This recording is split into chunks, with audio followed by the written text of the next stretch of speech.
Shalom Bapak Ibu yang terkasih dalam Tuhan. Haleluya. Pagi hari ini kita berjumpa kembali dalam kemurahan Tuhan. Amin. Haleluya. Mari kita bersyukur kepada Tuhan. Terima kasih Tuhan Yesus, karena kemurahan-Mu kami ada. Terima kasih untuk semua kebaikan yang Tuhan kerjakan dalam hidup kami. Dan hari ini Tuhan, kami datang memuji menyembah-Mu lebih lagi. Biarlah Engkau disenangkan dengan pujian kami Tuhan. Kami serahkan ibadah ini dari awal sampai selesai hanya untuk Engkau, Raja di atas segala raja, Yesus Kristus Tuhan. Haleluya.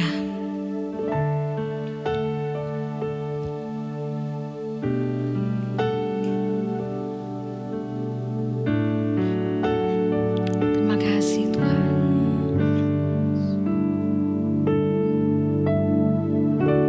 Saat ku menyembah-Mu, Roh-Mu bekerja.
ada untuk Indonesia.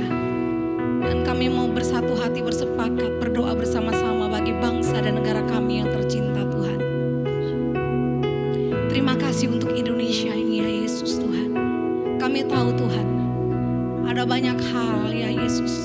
Kami cuma mau katakan Indonesia butuh Yesus. Indonesia butuh Tuhan. Tuhan Yesus, Engkau memberkati Bapak Presiden kami, Wakil Presiden, semua pemimpin sampai di pelosok-pelosok daerah.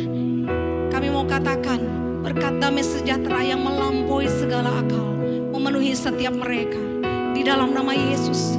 Terima kasih Tuhan. Kami tahu Tuhan Yesus, Indonesia tidak pernah ditinggalkan Tuhan.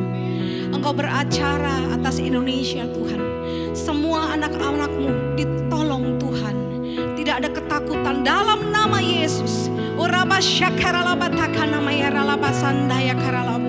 Dalam nama Yesus diberkati airnya, diberkati udaranya, diberkati tanahnya, diberkati para pemimpinnya, diberkati keamanannya, diberkati perekonomiannya dalam nama Yesus Tuhan. Terlebih dari semua itu ada perjumpaan dengan Tuhan secara pribadi yang mengubahkan Tuhan.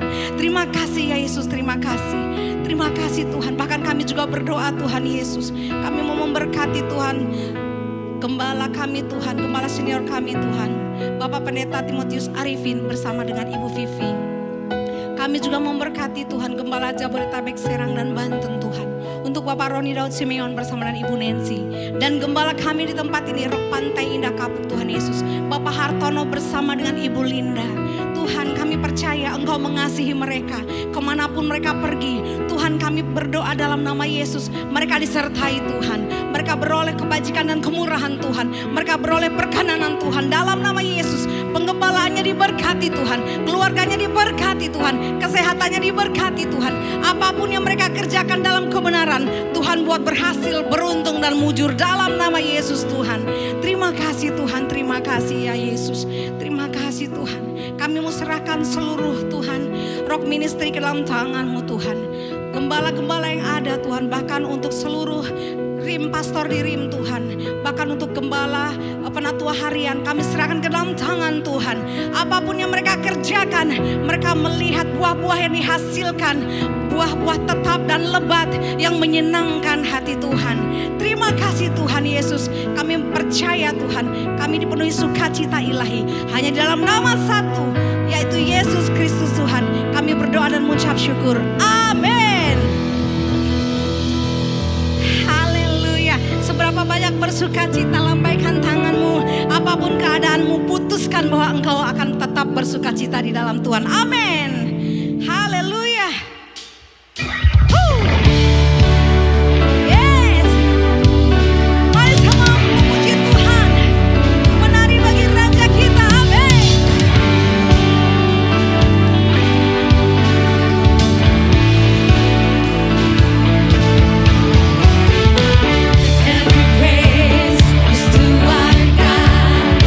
Every word of worship is one accord. Every praise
saatnya kita akan mendengarkan suara gembala.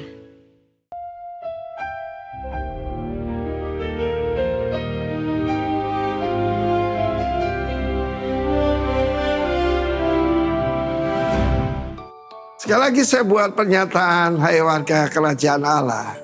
Apa ukuran seorang sukses? Berapa banyak yang dia muridkan dan menjadi hamba-hamba Tuhan? Raise up leaders. Hey, kingdom leader, raise up other leaders. Kita melihat kehidupan yang ditunjuk oleh Tuhan, yaitu salah satu yang berbuah, yaitu Elia dan Elisha. Bagaimana 1 Raja-Raja 19, Elia dalam keadaan stres berat. Cuma diancam oleh Isabel, dia ketakutan, dia lari untuk menyelamatkan nyawanya. Ingat yang Yesus katakan, barang siapa mencoba menyelamatkan nyawanya, kehilangan nyawanya. Dan dia berada di sebuah gua. Sebelumnya Tuhan memberikan yaitu nutrisi dari sorga, roti bakar dan air dari yang dibawa oleh malaikat. Dan dia punya kekuatan jalan 40 hari. Tapi kemudian kekuatannya habis. Gua apa itu? Gua yang sama ketika Tuhan menutupi Musa ketika Tuhan lewat. Tidak ada orang melihat wajah Tuhan dan tinggal hidup. Pada saat itu dia dalam keadaan sangat rendah, di mana self pity. Kalau saudara mau tahu orang yang lemah, dia selalu kasihan sama diri sendiri dan nyalakan orang lain. Dan kita melihat bagaimana dia baru saja mengalami kemenangan besar. Seluruh negara kembali pada Tuhan. Pilih hari ini, Baal atau Yahweh. Luar biasa. Kadang itu hati-hati, habis kemenangan besar ada serangan balik. Lalu kemudian Tuhan tanya, apa kerjamu di sini, Elia? Singkatnya saudaraku, pada waktu itu ada angin besar yang membelah bukit, gunung, gempa bumi, api. Tuhan gak ada di sana. Seringkali kita kira Tuhan itu kerjanya cuma spektakuler. Lalu ada angin sepoi-sepoi basah. Dan Tuhan tanya, apa kerjamu di sini? Dan dia berkata, aku tinggal sendiri, semua nabi-nabimu dibunuh. Dan pokoknya kasihan diri sendiri. Apa yang Tuhan lakukan? Kembalilah ke jalanmu. Dengar semua warga kerajaan yang dalam keadaan stres, mungkin capek menghadapi semua keadaan ini. Kembali ke jalanmu. Urapi Yehu sebagai raja untuk Israel. Dan urapi Hazael, musuh mereka. Itu Aram, Syria, menjadi raja atas Aram. Dan satu lagi, urapilah Elisha bin Safat menjadi nabi menggantikan engkau. Dan apa yang tidak bisa diselesaikan oleh Yehu akan diselesaikan oleh Elisha, bahkan oleh muridnya. Kalau kita dengar bagaimana murid dari Elisha yang mengurapi Yehu, dan kita juga bagaimana Elisha ini luar biasa dipakai oleh Tuhan. Karena itu setiap daripada kita, find your disciple. Dalam hidup saya, kenapa kita dengan anugerah Tuhan mencapai seperti hari ini? Karena saya menemukan murid-murid yang berbuah. That's not me. Itu pekerjaan Roh Kudus, tetapi bagian kita cuma menemukan. Dan yang Tuhan tentukan itu adalah yang dipilih oleh Tuhan. Yosua dipilih oleh Tuhan.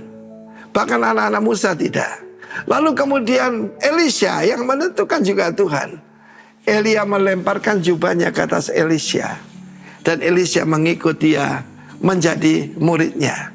Ya, sama seperti Yosua menjadi syarat daripada Elia. Syarat itu adalah hamba. Yang dikatakan yang mencurahkan air ke tangan daripada Elia. And look what the Lord has done. Luar biasa itu Elisha itu. Dia sungguh-sungguh diurapi oleh Tuhan. Dan kerajaan Israel banyak tertolong oleh hikmat dan kuasa yang Tuhan berikan kepada Elisha. Terimalah jubah itu. Jubah itu siapa? Roh Kudus. Kita menerima yang lebih dari jubah Elia. Kita menerima jubahnya Yesus. God bless you all. Berbuahlah supaya nama Tuhan dipermuliakan. Dalam hal inilah Bapakku dipermuliakan jika kamu berbuah banyak. God bless you warga kerajaan. Amin.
penyembahan, pengagungan, kemuliaan. Kami ada di tempat ini untuk memuji menyembah Engkau karena Engkau layak. Raja di atas segala raja, Tuhan di atas segala Tuhan. Sekarang nyatakan apa yang menjadi isi hatimu. Mampukan hamba-Mu ini menyatakannya, berbicara kepada umat-Mu. Karuniakan kepada kami semua hikmat dan pengertian yang daripada Engkau. Kami menerimanya dengan rasa lapar dan haus. Kami percaya kami akan pulang tidak sama lagi dengan ketika kami datang. Sekali lagi, dalam nama-Mu yang berkuasa, kami minta semuanya, kami mengucap syukur, yang percaya berkata, amin. Silakan duduk, saudara-saudara yang terkasih, apa kabar semuanya? Saya percaya memang luar biasa ya, sebab Tuhan kita luar biasa yang Dia rencanakan dan yang Dia kerjakan bagi kita semua, termasuk kerinduannya bagaimana kita bisa berbuah dalam kehidupan kita. Kita baca dulu saudara teks yang kita akan lihat, Yohanes pasal 15 ayatnya yang ke-8. Apakah ini bergeser? Belum ya. Oke. Ini yang gede kan yang dipencet kan? Udah ya? Yes, Yohanes 15 ayat 8. Yuk kita baca sama-sama. 1, 2, 3. Dalam hal inilah Bapakku dipermuliakan, yaitu jika kamu berbuah banyak, dan dengan demikian kamu adalah murid-muridku. Bahwa ternyata Tuhan Yesus tidak tertarik dengan yang namanya follower atau pengikut, saudara. Sekalipun pendeta hari-hari ini banyak yang concern dengan apa? Dengan followernya. Makanya doa The Lord's Prayer katanya ada sedikit perubahan, ada koreksi dikit. Berikanlah pada hari ini apa? Follower kami yang secukupnya gitu ya. Tapi nggak begitu Tuhan Yesus. Bahkan ketika Dia diikuti banyak orang, saudara, Dia nggak happy dengan hal itu. Dan Dia nggak bilang sama murid-muridnya, "Lu lihat bagaimana begitu banyaknya orang yang mengikuti aku. Wow." Dia nggak bilang begitu. Dia bilang, "Kamu ikut aku hanya karena apa? Roti, hanya karena makanan. Karena kamu you get something from me. That's why you are following me." Dan itu mengintimidasi banyak orang tuh. Mereka pergi, udah mereka pergi. Nggak kayak pendeta zaman sekarang, panik. Semua orang pada pindah-pindah. Waduh, ini gereja tetangga nih sangat berbahaya ya. Dia nanya lagi sama murid-muridnya, "Lu nggak ikut sekalian sama mereka?" So Jesus is not looking for the followers, saudara. Enggak, dia nggak tertarik dengan follower. Dia mau murid. Coba lihat kiri kanan, kasih senyum yang manis, bilang, "Murid tuh, bukan follower lu. Lu murid apa follower?" Gitu ya. Kenapa saudaraku demikian? Karena betul tadi yang suara gembala senior kita bilang. Kehidupan itu adalah kehidupan. Kita nggak mungkin bisa jadi menghasilkan buah kalau kita itu cuma sekedar follower. Ada banyak orang datang ke gereja hari-hari, dan saya juga ngomong ini di Surabaya sudah. Saya bilang ada banyak orang ke gereja itu datang dengan mentalitas, apa yang saya bisa dapat dari gereja? Makanya saya barusan ketemu ya, ada satu anak dulu ya, kita bagian dari pembinaan kita lah, tapi karena kemudian ya, anyway saudara, dia lama nggak ketemu, dia bilang, apa kabar kok, udah lama gak ketemu, kamu baik-baik? Oh baik-baik, puji Tuhan. Ya, saya tahu sebelumnya dia ada di satu gereja begitu. Saya bilang, kamu masih di sana? Oh enggak, aku udah pindah katanya. Kemana? Ya ada satu gereja di Surabaya yang lagi viral ya. Dia pindah ke sana. Saya tanya, saya curious saja pengen tahu gitu. Saya tanya, kenapa kamu pindah? Oh, aku lebih berbuah di sana. Lebih bertumbuh. Nah, kata bertumbuh itu memang alasan perpindahan yang paling rohani, yang paling gampang kita ngomong hari ini. Enggak, di sini enggak ada. Sini enggak ada, ya. Surabaya, saudara. Oh, aku lebih bertumbuh di situ. Nah, saya pengen tahu dong. Coba definisikan apa yang dibilang dengan bertumbuh. Dan tebak kira-kira apa yang dia ngomong, saudara. Semua yang dia ngomong, it's all about him. Ya, ada satu buku rohani terkenal. Buku itu ada, saya lupa judulnya, tapi kira-kira apa ya? Biasanya ada buku, ada judul. Seperti khotbah saya ini ada judulnya Fruitful Living, ya. Tapi kan phrase yang menjelaskan isinya itu di buku itu ditulis it's not about you. It's not about you. Ini bukan tentang kita. It's all about him. Jadi kalau kita datang ibadah, it's all about Him. It's not about you. Sorry saudara. Saudara bilang, Pak, tapi kan saya datang dengan kebutuhan Pak. Saya pengen dihibur, saya pengen dikuatkan. Saya lagi begini loh saudara, ketika kemudian saudara datang dengan mentalitas yang benar. Yang apa yang jadi kebutuhan kita, udahlah jangan khawatir saudara. Tuhan tahu itu kok. Siapa yang percaya dan setuju dengan teologi yang mengatakan bahwa Tuhan Maha Tahu? Coba angkat tangan saudara. Iya, cuman kita kurang menghidupi itu. Seakan-akan Tuhan nggak tahu. Makanya kita mesti apa? Kita mesti usahakan dengan diri kita. What can I get? Sehingga kemudian ketika kita kecewa dengan mudah, we left. Ya. Nah kita udah, jangan hidup di situ lagi saudara. Itu udah kuno ya. Robah semuanya. Coba kalau sudah perhatikan, dikatakan kalau kamu mau, apa tandanya kita muridnya? Satu, kita berbuah lebat. Dengan demikian Bapa dipermuliakan. Alkitab bilang demikian saudara. Ya, tanda bahwa kita murid Bapa dipermuliakan. Nah sekali lagi Yesus at the end dia nggak cari followers, dia nggak bangga dengan followers. Nah Alkitab menyatakan ada beberapa jenis orang percaya dalam Yohanes 15 ayat 2, ayat 5 dan ayatnya 2, 3 dan 8. Ya, 2, 5 dan 8. Sorry ini sebentar, coba saya cek dulu. Oh iya. Nah, saudara, dikatakan demikian. Ayat 2 dan ayat 5, nggak ada ayat 3. Setiap ranting padaku yang tidak berbuah dipotongnya, setiap ranting yang berbuah dibersihkannya. Supaya ia apa saudara? Lebih banyak berbuah. Akulah pokok anggur dan kamulah ranting-rantingnya. Barang siapa tinggal dalam aku dalam dia. Ia berbuah banyak. Sebab di luar aku kamu tidak dapat berbuat apa-apa. Izinkan saya quotes dari terjemahan bahasa Inggris ya saudara. Ayat ini berkata, coba saudara lihat, kalau saudara lihat ada beberapa jenis orang percaya. Ada orang percaya yang does not bear fruit dikatakan. Ada yang bears fruit, ada yang more fruit, dan ada di situ bears much fruit. Dengan kata lain, ini kira-kira saudara, ada orang Kristen yang tidak berbuah, yang no fruit tadi itu. Ada juga yang fruity, baunya wangi katanya. Enggak termasuk di sini saudara. Some fruit, beberapa buah. Jadi bukan enggak berbuah, ada buahnya. Tapi enggak banyak gitu ya. Lalu kemudian ada yang more fruit. Ada some fruit dengan more fruit beda. More fruit sedikit lebih banyak dari yang beberapa. Lumayan ya. Saya berharap kita bertumbuh dari yang tadinya enggak berbuah. Jadi ada buah. Jadi lebih banyak buah. Dan much fruit yang benar-benar buahnya itu kerasa gitu saudara. Ya, saya nggak tahu saudara ada di level yang mana. Bukan tugas saya untuk ngejudge saudara ada di tempat ini, betul nggak saudara? Ya, you judge your own self gitu. Saudara coba nilai diri sendiri. Kira-kira saya ada di level yang mana ya?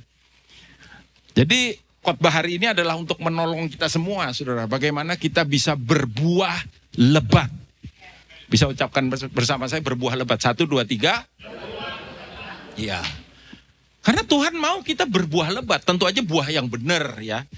Saya berbuah lebat Pak. Kecut semua tapi buahnya saudara. Ini mana jadi masalah di gereja kan. Ada kan orang yang, ya saudara tahu lah yang saya maksud buah kecut apa. Buah.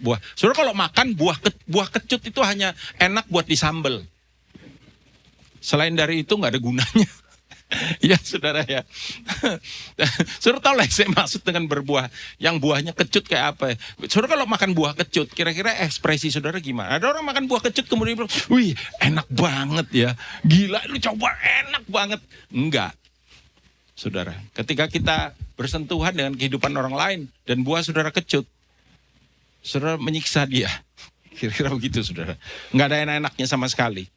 Pertanyaannya bagaimana kita bisa memiliki kehidupan yang berbuah lebat. Nah, Mazmur pasal yang ke-92 berkata demikian. Coba saudara, ada beberapa hal, ada beberapa ayat lain yang bisa menerangkan bagaimana kita bisa berbuah lebat. Tapi Mazmur pasal 92 ayat 13 sampai 16 berkata demikian. Very simple saudara. Ya, orang benar akan bertunas seperti pohon korma. Orang benar akan tumbuh subur seperti pohon aras di Libanon. Mereka yang ditanam di bait Tuhan akan apa? bertunas di pelataran Allah kita. Ini ayat ini menyenangkan, terutama buat kita yang gemuk ya.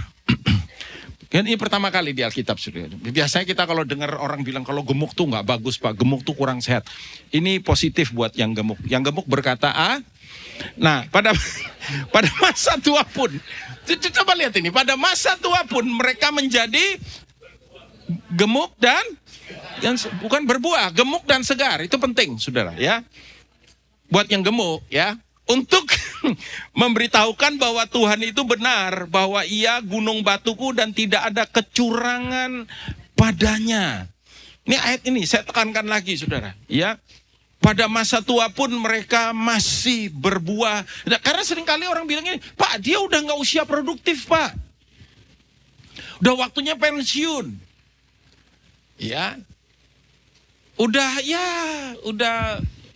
fisik udah gak terlalu kuat dan enggak, Alkitab bilang sekalipun saudara jangan takut untuk jadi tua.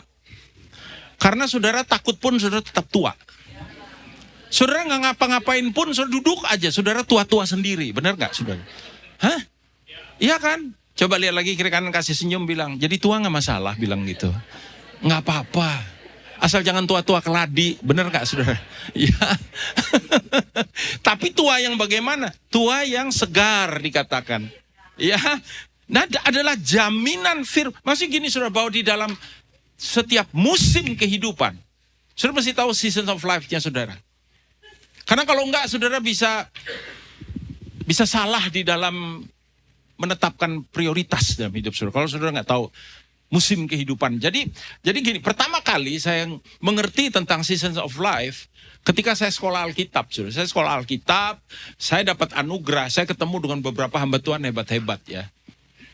Dan mereka mendoakan saya, bahkan saya nggak, biasanya kan orang kan wah abis misalkan seminar begitu ya, ada break ya, orang datang gitu minta didoain. Saya nggak terlalu suka begitu. Bukan saya jual mahal, enggak ya.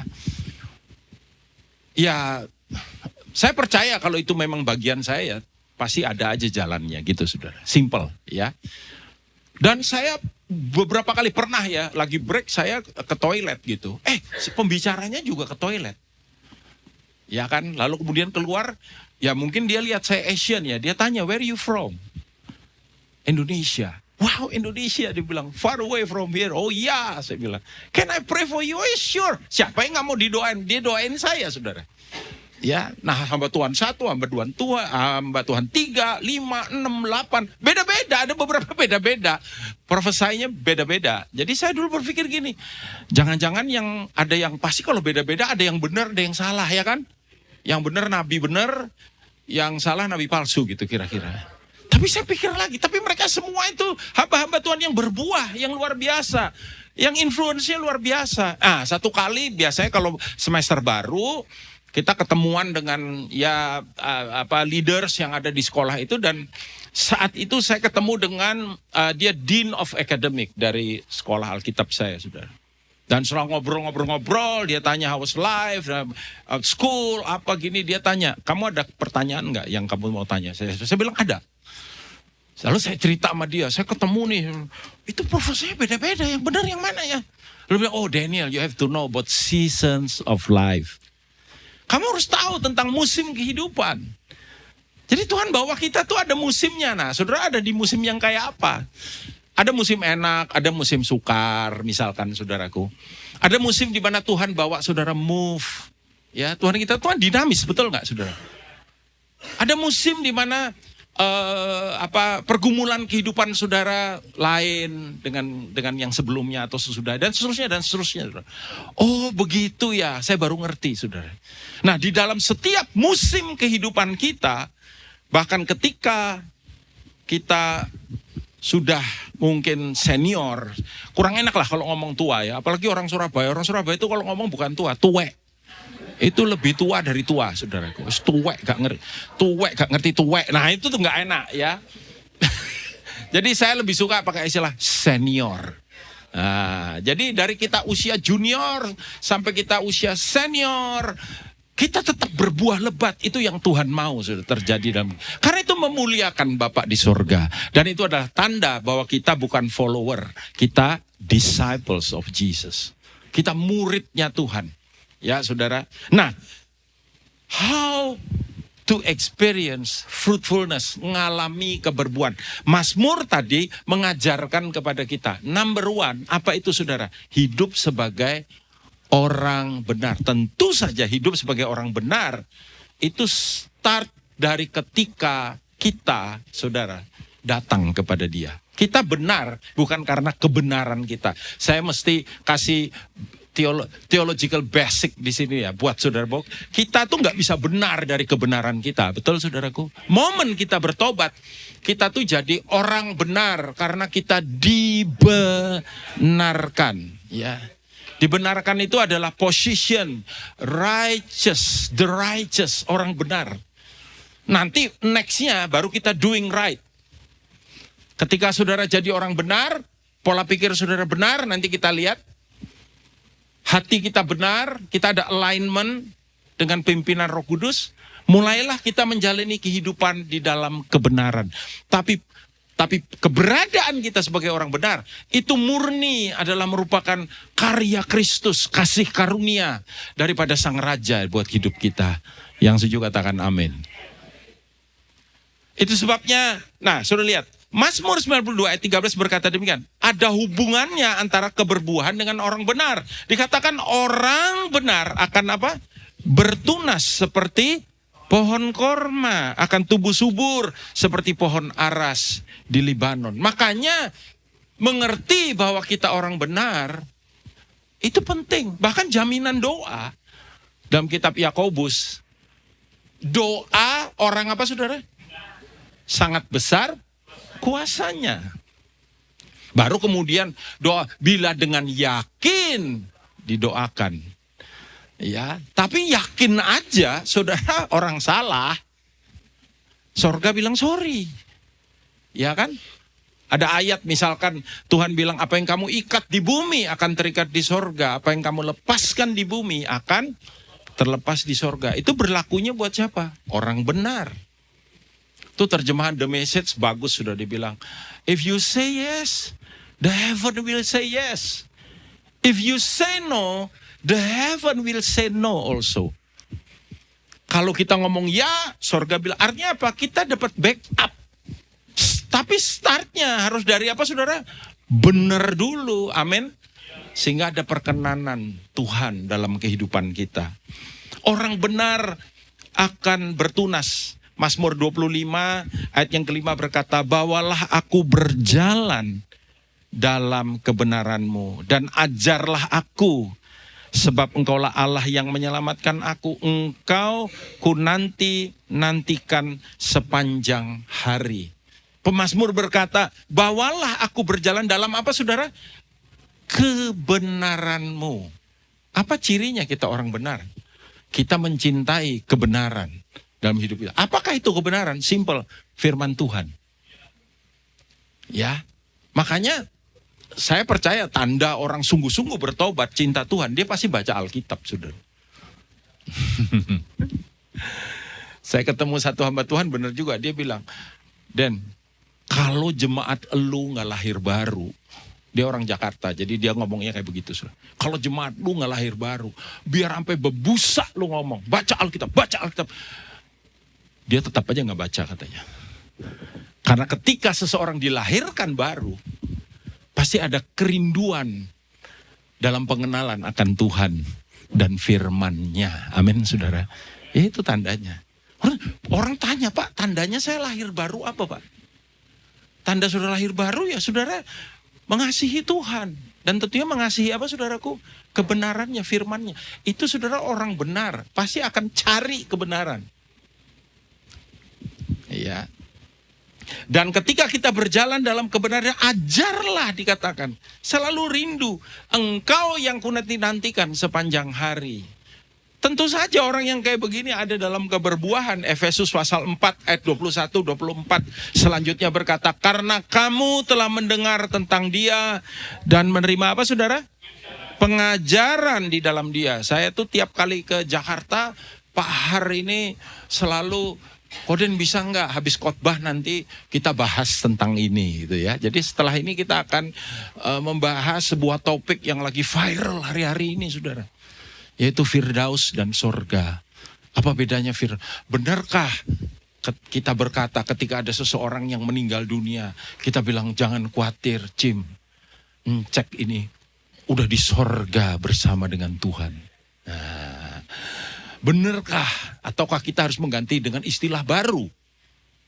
Ya, saya nggak tahu seberapa pentingnya ini buat saudara.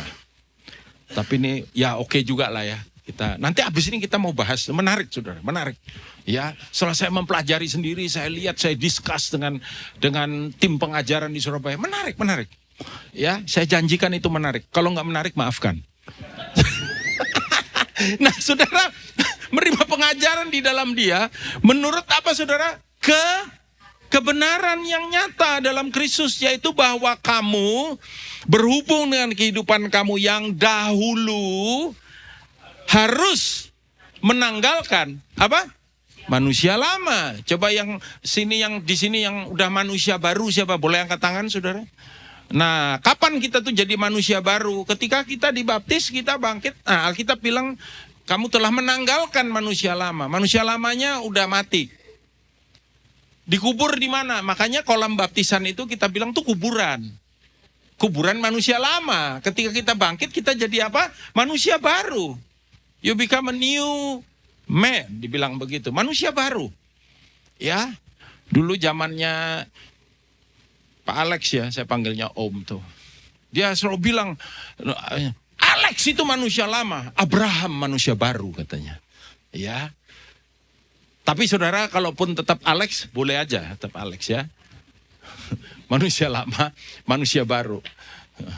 Nah, saudara, supaya kamu, coba kita baca sama-sama 23:24, mulai dari ayat 22, baca sama-sama, 1, 2, 3, yaitu bahwa kamu berhubung dengan kehidupan kamu yang dahulu harus menanggalkan manusia lama yang menemui kebinasaannya dalam nafsunya yang menyesatkan, supaya kamu dibaharui di dalam roh dan pikiranmu dan mengenakan manusia baru yang telah diciptakan menurut kehendak Allah di dalam kebenaran dan kekudusan yang sesungguhnya. Kata mengenakan itu adalah sebuah kalimat atau sebuah kata yang artinya secara sengaja, saudara. Kayak saya pakai jas ini sengaja saya pakai, intentionally. Enggak ada paksaan. Enggak ada, ya saya putuskan untuk saya pakai jas ini. Mungkin jangan-jangan Pak, Bapak punyanya memang jasnya itu. Jadi enggak, saya punya beberapa jas yang lain. Tapi saya putuskan. Jadi menanggalkan manusia lama dalam kebenaran ya, dan mengenakan manusia baru itu adalah merupakan sebuah pilihan. Memang lagunya bilang kesempatan, hidup ini adalah kesempatan. Saya lebih cocok sebenarnya hidup ini adalah pilihan, ya. Karena saudara memilih. Even saudara ada di tempat ini, saudara memilih untuk datang ke sini, betul nggak, saudara? Ada yang datang, Pak, saya sebetulnya tadi pagi itu nggak mau datang, Pak. Saya rada malas. Ada malaikat mengerikan, Pak, modelnya. Kalau lu nggak berangkat, gue cabutnya. Jam loong yang datang, malaikat pencabut nyawa. Makanya saya datang, Pak. Nggak ada. Ya, saudara hidup itu adalah merupakan serangkaian pilihan, saudara. Setuju nggak, saudara? Serangkaian pilihan. Yuk, saudara memilih. Ya, demikian kebenaran. Orang benar pasti dia pilih kebenaran. Automatically. Dan saudaraku, kebenaran ini menyatakan apa kepada kita? Number one, tadi saya udah jelaskan sama saudara, posisi saudara di dalam dia. Tapi juga koneksi kepada pribadinya. Orang benar pasti punya disiplin rohani, saudara. Firman, doa, ibadah, itu disiplin rohani. Ibadah, ada orang nanya saya, Pak, kenapa sih Pak saya mesti ibadah, Pak? Kenapa sih Pak saya mesti datang hari Minggu? Kenapa sih Pak saya mesti ada di komsel dan lain sebagainya? Ya karena itu merupakan bagian dari kehidupan dalam kebenaran. Ya, Pak Daniel pernah nggak hari Minggu Nggak ke gereja. Pernah, tapi karena ada sesuatu yang membuat saya akhirnya nggak bisa datang. Tapi normally saya datang, saudara. Oh, Bapak datang dong karena Bapak kan harus berkhotbah. Enggak, saya nggak selalu datang ke ibadah itu berkhotbah, saudara. Kadang-kadang saya datang tanpa ada tugas apa-apa. Saya duduk mendengarkan firman Tuhan. Saya duduk memuji, menyembah Tuhan, memuliakan Tuhan. Sebenarnya kan gini, saudara, kita ibadah, even dalam khotbah ini, kan semuanya itu kerangkanya adalah to glorify the King. Benar nggak, saudara? Untuk menyenangkan Dia. Jadi saudara ada di sini tuh untuk menyenangkan Dia. Nah, ketika sudah menyenangkan Dia, hey, semua problem, masalah, tekanan, Tuhan akan He solve it for us. Ya. Nah, Dia pakai pujian penyembahan, Dia pakai khotbah untuk melakukan, it's up to Him. Bahkan Dia pakai teman-teman kita, persekutuan ya satu dengan yang lain, saudara. Jalan bisa terbuka dan lain sebagainya. Itu Tuhan lakukan itu. Dan tentu saja hidup di dalam dan untuk menyatakan kebenarannya. Amsal 11 ayat 20. Sabar ya saudara, ini ada 325 ayat yang kita akan lihat. Enggak, ini poin 1 ayat terakhir.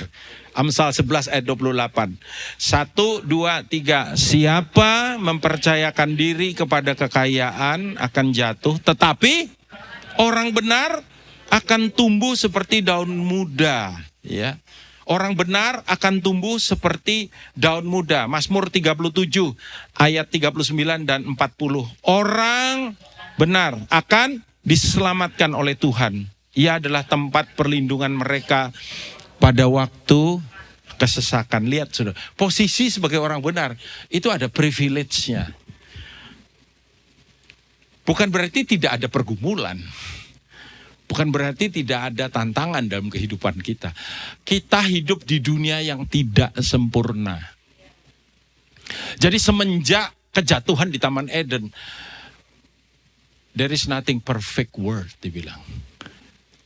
Semua yang ada di dunia fana ini, nanti satu hari akan ada bumi baru, langit baru. Nah, ini baru perubahan. Kita sekarang sedang menuju ke sana. Sementara itu, kita hidup di dunia yang tidak sempurna. Semua yang ada di dunia, satu nggak sempurna. Semua yang ada di dunia ini, yang kedua tidak ada yang abadi. Nggak ada yang abadi. Toko dulu rame, dulu coba masih ingat nggak saudara, zaman taksi masih berjaya. Iya, begitu Grab muncul, apalagi selain dari Grab tuh apa tuh, ada satunya lagi tuh. Ya itu ya, saudara. Sebelum itu muncul itu kan taksi berjaya kan, begitu Uber, Grab muncul, they're gone. Meskipun masih ada tapi udah nggak kayak dulu lagi. Ya, saya suka baca buku, saudara. Saya pergi kemana, saya ke toko buku, pasti ke toko buku. Makin hari toko buku makin sedikit, apalagi buku rohani. Ya paling yang jualan buku di gereja, kadang kalau kayak di Amerika kan gerejanya gede, ada bookshopnya.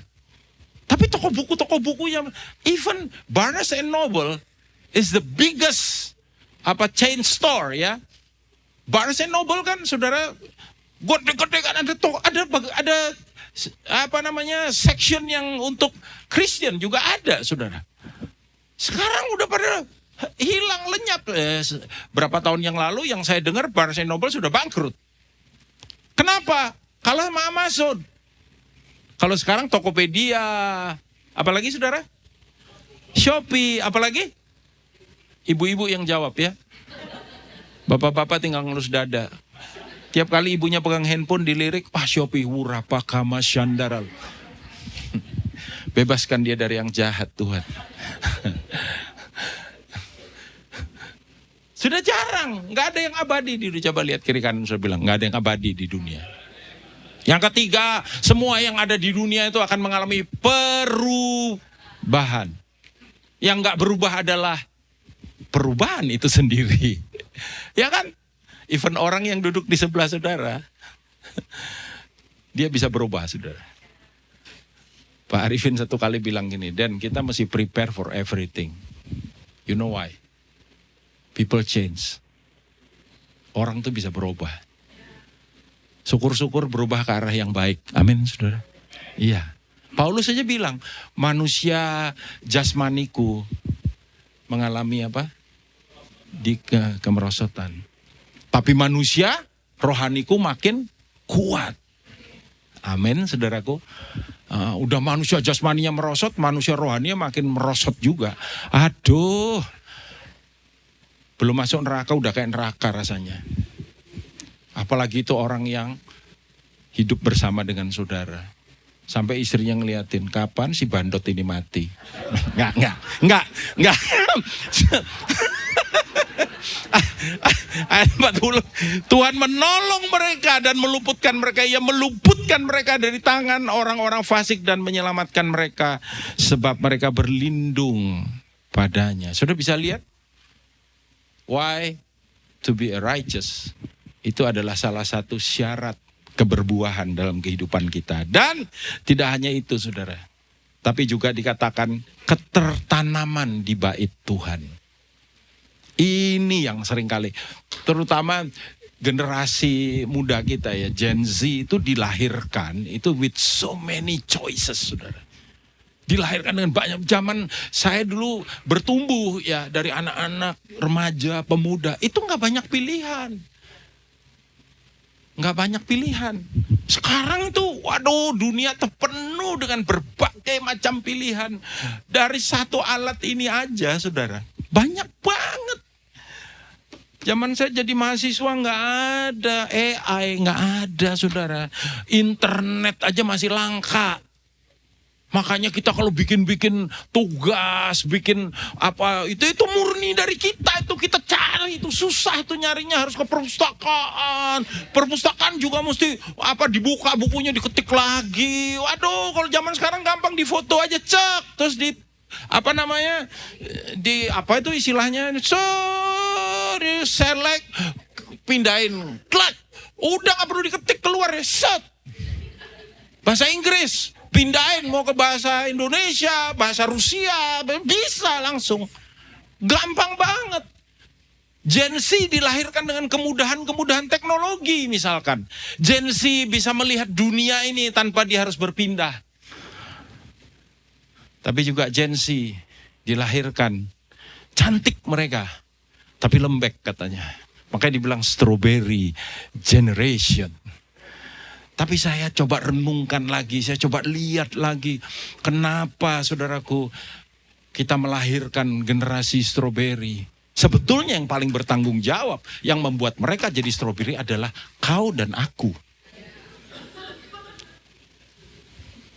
Karena ada Gen Z yang bukan strawberry. Dan ketika saya selidiki, itu parentingnya yang beda, saudara. Dan salah satunya, saudara mau parenting baik, ajari mereka untuk apa? Ketertanaman.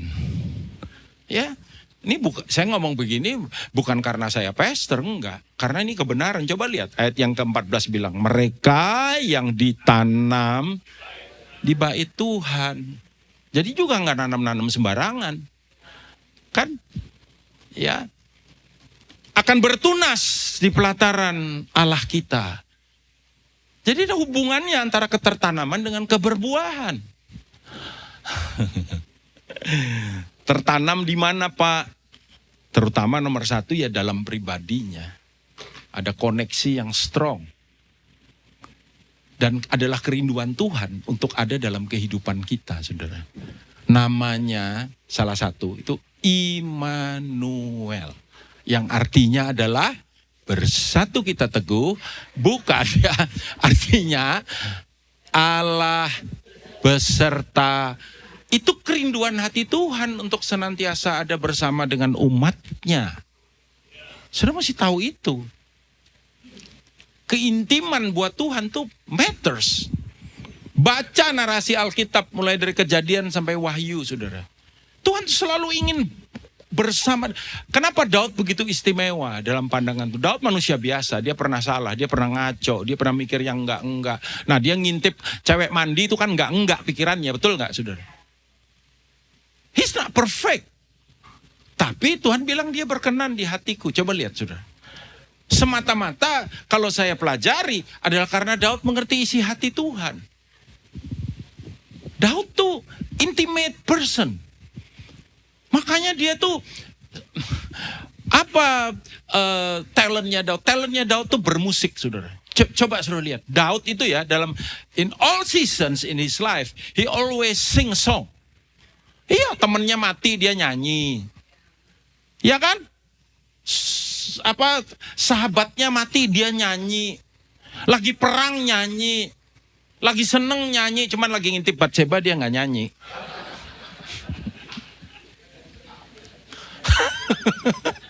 Saudara mesti ngerti isi hati Tuhan.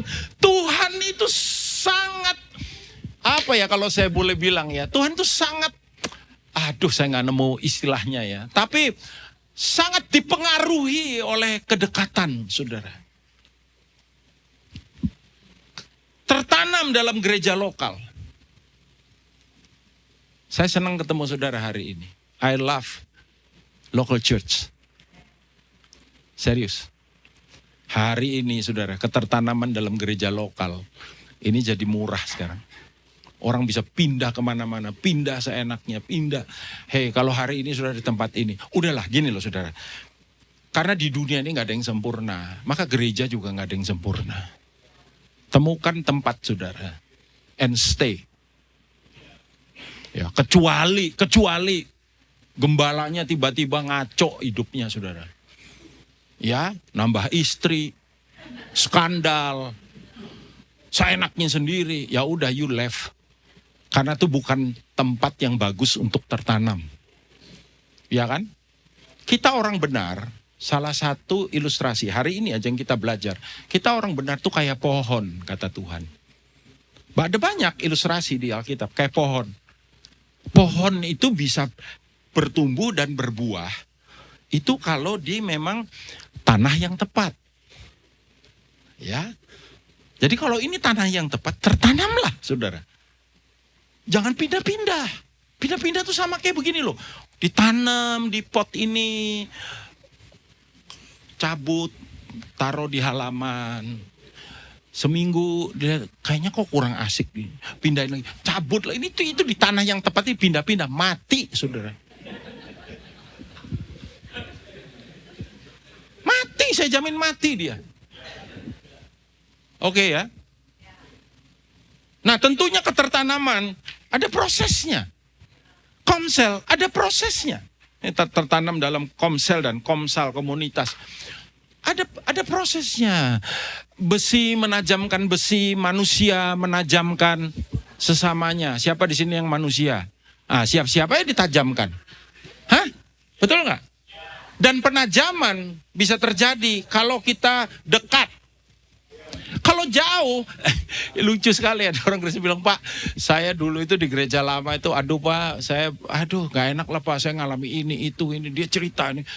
Saya pindah Pak, di gereja yang baru nih saya penuh damai sejahtera Pak. Tapi ya jujur Pak, saya gak terlibat apa-apa Pak. Saya cuma jadi jemaat biasa. Saya bilang hidup cuma sekali kok biasa-biasa. Loh maksudnya Pak Daniel apa? Nggak tahu, kamu mikir aja sendiri. Saya jadi jemaat biasa Pak. Saya nggak tahu. Gini loh saudara. Untuk bisa terjadinya, saya nggak mungkin gesek mimbar ini. Kalau jaraknya segini aja, nggak mungkin dong, gila dong saya. Apanya, gesek apanya?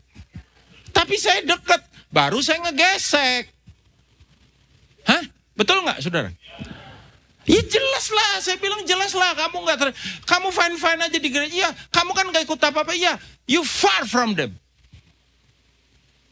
Kamu jauh pastilah, itu wajar aja, itu logik. Jangan takut dengan gesekan, saudara. Gesekan itu membentuk kita, mendewasakan kita, membuat kita bisa mengaplikasikan kebenaran firman Tuhan. Kapan kita melepaskan pengampunan? Ketika saudara disakiti. Nggak ada dong, saudara saya nggak pernah disakiti, tapi saya bolak-balik melepaskan pengampunan. Pengampunan apa coba? Orang kamu nggak pernah disakiti, pengampunan apa? Come on lah. Iya kan saudara, betul nggak? Ini khotbah ini nggak enak buat saudara, tapi anyway saya khotbahin juga. Karena saya pun mengalaminya. Iya kan? Suruh pikir saya sama Pak Arifin fine-fine aja gitu. Saya nggak sempurna, beliau nggak sempurna. Pasti ada gesekan. Tapi saya belajar, amin saudara. At the end, saya nggak setuju dengan keputusan. At the end saya mikir, sebenarnya kenapa saya nggak setuju ya? Ya cuman karena saya ada ego. Dan saya mesti menundukkan diri. Karena dia adalah Bapak yang ditempatkan Tuhan di atas saya. Saya belajar percaya. Orang selalu bilang ini, kalau salah gimana Pak? Tanggung jawabnya beliau sama Tuhan. Hah? Saya nggak ada ruginya, saudara. Iya kalau dia salah, kalau saya yang salah. Saya kan jadi rugi. Kayaknya saudara nggak senang deh saya ngomong ini. Nah, Mazmur 59. Tapi anyway, ini bukan karena saya diundang Pak Har ya, karena Pak Har baik sama saya, bukan. Tapi cari gembala model kayak Pak Har nih semakin susah hari-hari ini. Saudara. Pak Har nih gembala yang langka. Tepuk tangan dulu dong. Iya, serius. Ya, saya punya putra rohani yang sekarang nih jadi gembala di Rock yang ada di Royal. Saya ngomong di depan jemaat, saya bilang, namanya Richard ya. Richard Limanto namanya. Nggak ada hubungan tapi sama Giong nggak ada hubungan. Sama-sama Limantonya. Tapi saya bilang, saudara punya gembala seperti Richard ini. My goodness. He's a very good person. Baik banget orangnya. Kamu mau cari model kayak begini? Udah langka. Nih model kayak begini udah nggak keluar lagi. Saya bilang. Baik banget orangnya. Saking baiknya sampai... Kadang-kadang saya mau marahin dia tuh nggak tega, saudara. Saya bilang, Cat, gini ya, kamu, saya tegur, ya dia belum sempurna kan, ya. Tapi saya bilang dia baik banget, kayak Pak Har nih baik banget. Dia nggak pernah undang saya, lalu kemudian saya pulang dengan komplain, nggak pernah. Komplainnya sih cuma satu, kebanyakan dikasih makan. Tapi tetaplah kasih makan ya Pak Har ya. Ya. Karena itu satu-satunya hiburan pendeta katanya. Nah Mazmur 52 ayat ke-10 berkata, tetapi aku ini seperti pohon zaitun yang menghijau, seperti pohon zaitun di dalam apa? Rumah Allah. Ya saudara sedang di mana? Rumah Allah. Aku percaya akan kasih setia Allah untuk seterusnya dan selamanya. Terjemahan Amplified Bible berkata, but I am like a green olive tree in the house of God. I trust in the steadfast love of God forever and ever. Like a green olive. Tanaman yang subur. Yang tentunya menghasilkan buah. Ya, di mana tertanamnya? In the house of God. Di dalam rumah Allah. Banyak orang gabung. Nah, yang saya cerita tadi di depan, saya tanya, apa sih maksudmu bertumbuh itu apa? Oh, kok itu kalau praise and worship-nya, kalau istilah anak sekarang itu tebel katanya. Hadiratnya tebel. Heavy, tebel. Aku diterima komselnya udah kayak keluarga. Ya. Aku diberkati semenjak bergabung di situ. Coba perhatikan kalimatnya. Semuanya itu is about him. It's okay. Hadirat tebal. Khotbah-khotbahnya memberkati, khotbahnya menyenangkan. Ini saya udah lewat, boleh lewat dikit ya. Toh nggak ada apa-apa kan habis ini. Nah, saudara, itu alasan berkhotbah kalau telat selalu. Memang. Tapi so what? Terus kamu alami itu semua. Terus kamu gimana? Bikin kamu makin suka menginjil? Karaktermu berubah? Even kehidupanmu nggak senyaman yang kamu pikirkan, kamu tetap cinta Tuhan? Coba lihat itu semua, saudara. Bukankah itu yang berseliweran di media kita? Bukankah itu yang menjadi ukuran kenapa kemudian ada gereja yang viral, ada gereja yang kelihatannya biasa-biasa aja?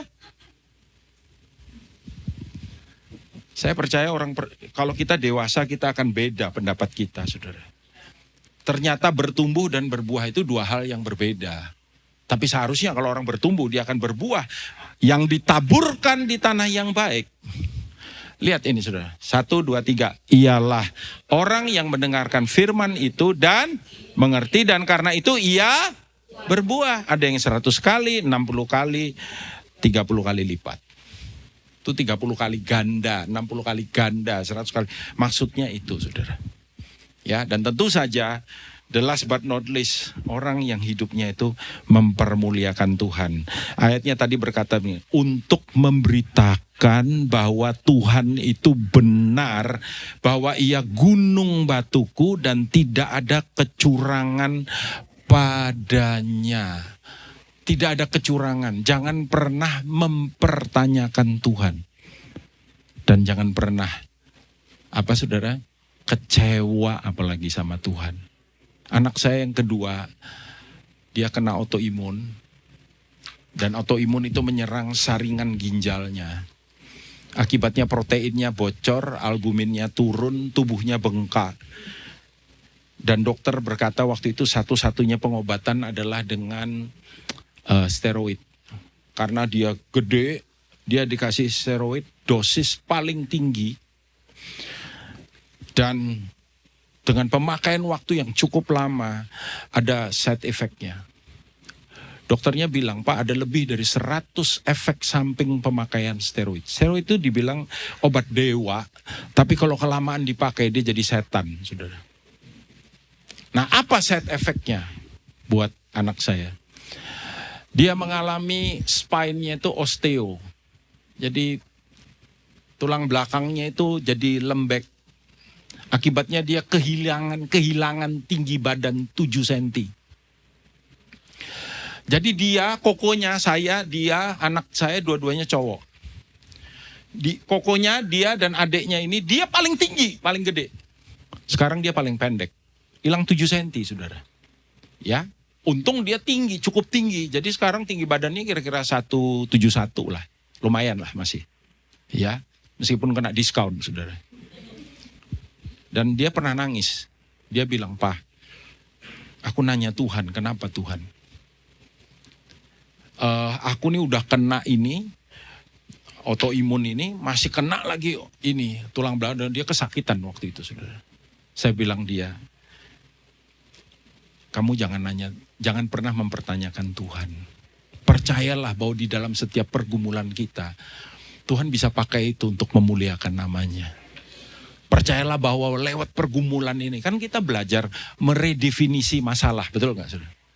Kita mendefinisikan ulang masalah itu is the problem of the, not the problem ya, but the invitation of a miracle dikatakan. Ya, yang artinya apa? Jangan buang sampah sembarangan. Bukan, ya.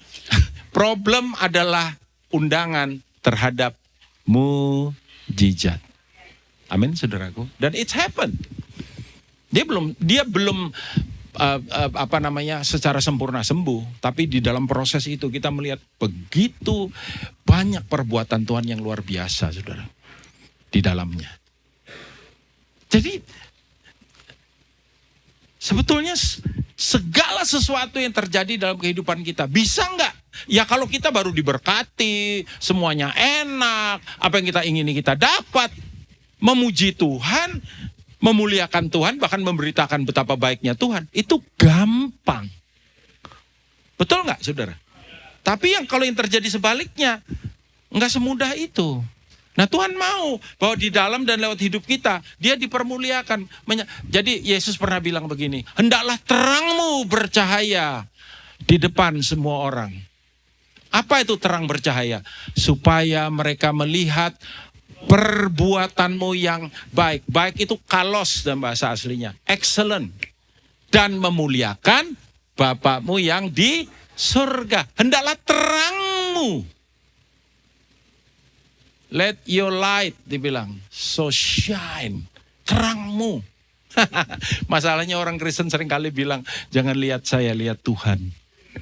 Tuhan suruh orang lihat kita, kita suruh orang lihat Tuhan. Lu sendiri belum pernah lihat Tuhan.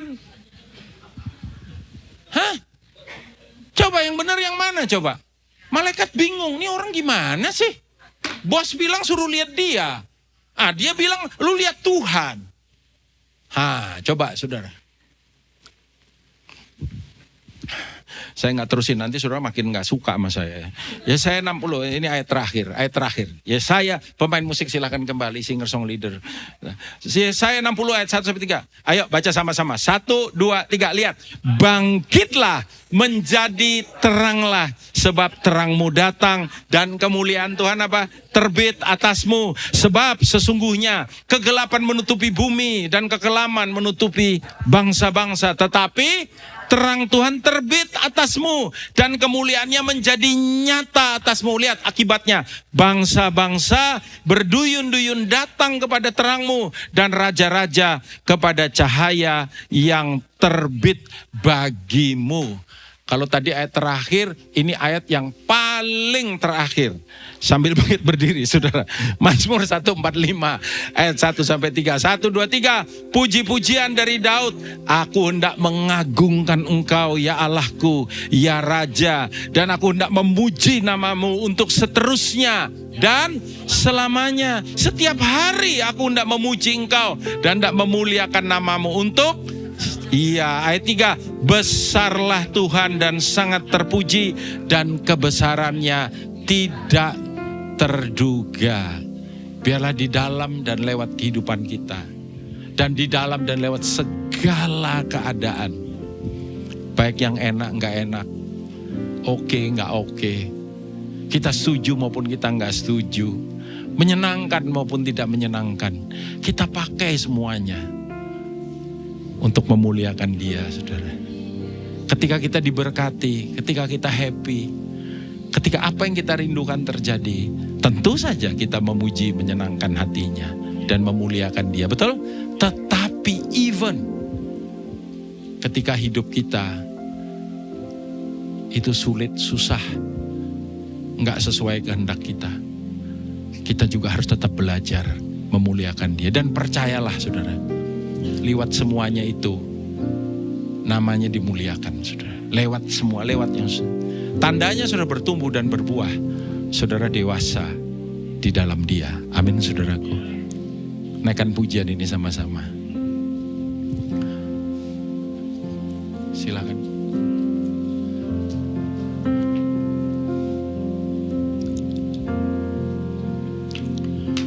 Kalau nggak tahu lagunya diganti boleh. Sembarang, enggak apa-apa. Ini juga boleh ini. Ya.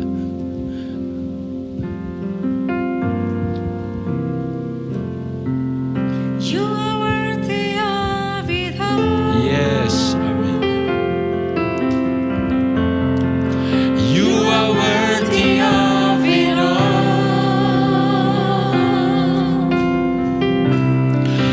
For from you are all things, and to you are all things. You deserve the glory.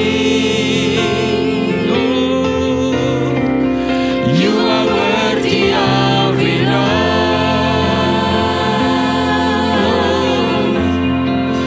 You are worthy of it all.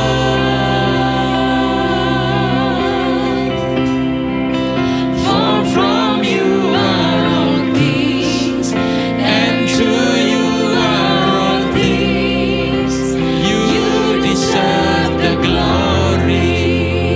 Saudara, saya minta waktu sebentar ya.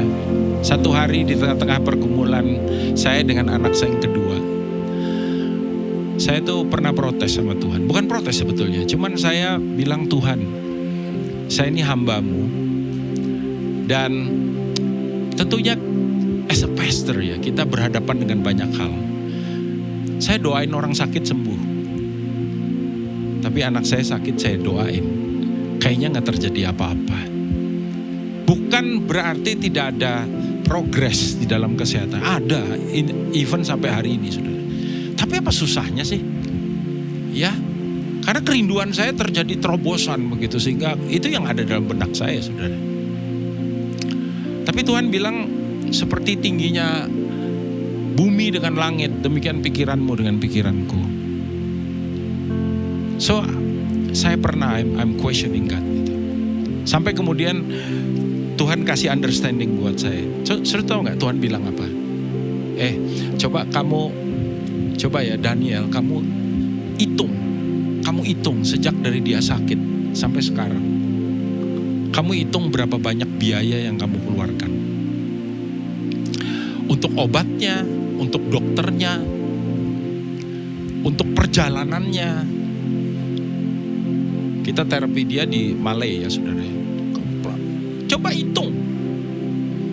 Sampai hari ini, kamu kan gak ada utang. Sampai hari ini semuanya tercukupi. Sampai hari ini ada aja gitu. Maksudnya berkat yang kita bahkan ini ya, apa yang jadi ayat yang dibilang apa yang tidak pernah dilihat manusia, dilihat mata, didengar telinga, timbul dalam hati, diberikannya bagi orang yang... Saya mengalami itu, saudara. Saya bilang, Tuhan ampuni saya. I will never questioning you again.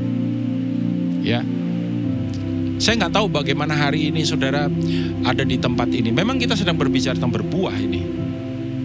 Tapi kalau ada saudara yang datang, saudara mungkin mengalami sesuatu yang berat. Saya dengar hari-hari ini, bukan dengar, saya juga lihat pengusaha-pengusaha mengalami begitu banyak persoalan, pergumulan, tantangan, tekanan. Kayaknya seperti, aduh, Indonesia tidak sedang baik-baik saja. Ya, itu fakta, saudara. Cuman memang hidup dalam iman itu kadang-kadang harus hidup di atas fakta. Bukan against the fact, bukan. Tapi kita harus beyond. Karena iman itu bukan karena melihat, percaya. Tapi percaya, and then kita akan melihat. Amin, saudaraku. Izinkan saya berdoa buat saudara. Tutup mata. Berapa banyak saudara yang sedang alami tantangan dan pergumulan. Dan saya percaya Tuhan bisa pakai itu untuk keberbuahan dalam hidup saudara. Saya mau berdoa buat saudara. Angkat tangan aja di tempat di mana saudara berada. Tuhan, Kau melihat hamba-hambamu, anak-anakmu yang sedang mengalami tantangan, kesulitan, persoalan, atau apapun itu. Bapa, hamba berdoa pagi hari ini, Engkau bawa mata kami seperti mata Tuhan, untuk bisa melihat melampaui apa yang kami bisa lihat dengan mata kami, bahkan mengertinya dengan pikiran kami, bahwa kami ada, minta kasih karunia dan kemurahan-Mu, bahwa kami ada di dimensinya Tuhan, untuk kami bisa melihat semuanya itu Tuhan. Biarlah kiranya dari dalam kehidupan anak-anak-Mu boleh sungguh-sungguh ada keberbuahan yang nyata melalui Tuhan proses ini. Ada buah yang nyata, buah yang banyak, buah yang manis, buah yang menyenangkan hati Tuhan, dan buah yang memuliakan nama Tuhan. Terima kasih Tuhan. Ini firman sederhana, ini juga doa sederhana, tapi biarlah bahkan tidak sempurna, tapi biarlah Engkau yang menyempurnakan. Sebab kami memintanya di dalam nama, di atas segala nama, nama Raja kami, tapi juga nama daripada Bapa, nama daripada kekasih hati kami, Tuhan Yesus Kristus. Haleluya. Amin. Angkat ini sama-sama saudara. Kita akan masuk dalam perjamuan. Ini roti dan anggur biasa, tapi kami menaruh iman di dalam apa yang sebentar kami lakukan. Ketika kami makan roti ini dan minum anggur ini, Tuhan di dalam kami dan kami di dalam Tuhan. Di dalam nama Tuhan Yesus, angkat sama-sama roti saudaraku. Demikian malam ketika Tuhan Yesus diserahkan. Ia mengambil roti, mengucap syukur, memecah-mecahkan, yang berkata, inilah tubuhku yang dipecah-pecahkan bagi kamu. Perbuatlah ini untuk mengingat akan aku. Saudara, bukankah roti yang telah dipecah-pecahkan ini ada persekutuan kita dengan tubuh Kristus? Makan sama-sama dalam nama Yesus.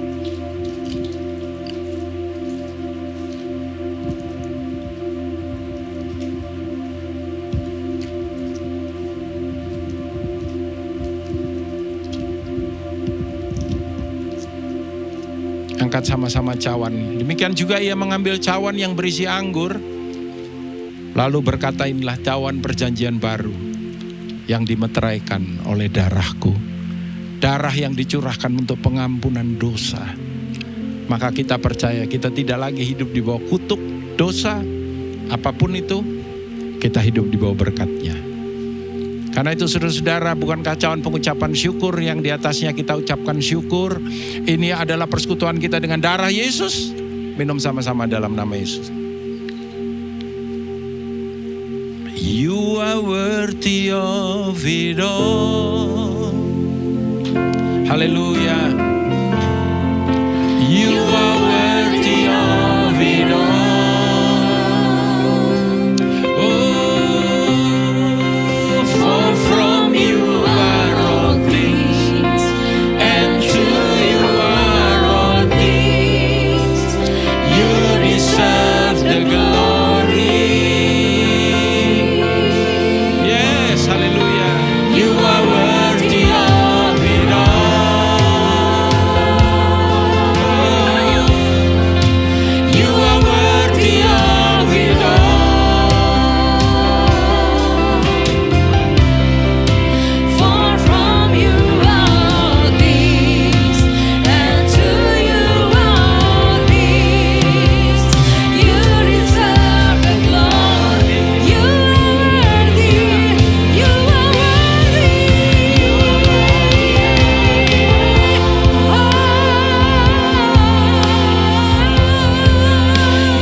mendatangkan kebaikan bagi orang-orang mengasihi Engkau. Kami percaya ya Tuhan. Terima kasih.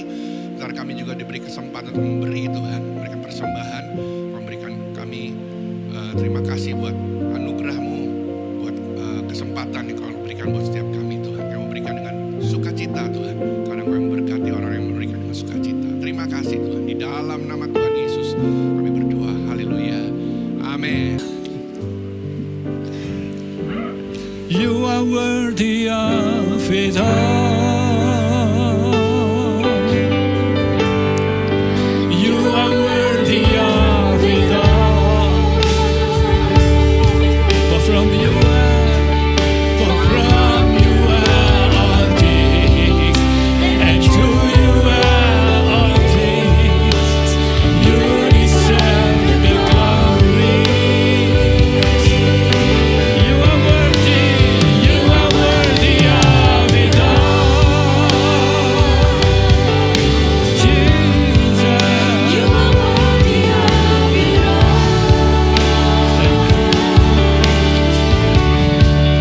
For from you are all things, and to you are all things. You deserve the glory. Mari angkat kedua tangan kita. Tuhan, terima kasih biar firman-Mu kuat terus bekerja atas kehidupan kami, membangun, menguatkan, menjadi terang langkah-langkah yang kami akan jalani ke depan bersama Yesus Kristus Tuhan. Saat ini Tuhan bukakan pintu surga Tuhan, biar segala berkat rohani dalam surga itu dilimpahkan turun atas seluruh kehidupan umat-Mu. Dalam rumah tangga mereka terus karuniakan kerukunan ya Tuhan. Diberkati usaha pekerjaan bisnis umat-Mu, disertai oleh Engkau, diberkati dari kelimpahan-Mu, dibela oleh Engkau ya Tuhan. Langit terbuka atas mereka, beri hikmat-Mu atas umat-Mu untuk mengelola semua kepercayaan-kepercayaan, semua tanggung jawab demi tanggung jawab yang Tuhan terus tambahkan atas mereka. Berkat bangsa-bangsa turun atas umat-Mu, diberkati seluruh sekolah studi anak-anak kami dengan hikmat-Mu ya Tuhan. Berkati kesehatan umat-Mu, keluar masuk mereka dipelihara, dilindungi daripada yang jahat. Berkat kerajaan-Mu limpah atas umat-Mu, biar kebenaran, damai sejahtera dan sukacita oleh Roh-Mu menjagai hati dan pikiran mereka mulai siang ini sampai selama-lamanya. Dalam nama Yesus Kristus Tuhan, saudara yang diberkati dan siap jadi berkat, sama-sama katakan amin, amin, amin. Happy Sunday.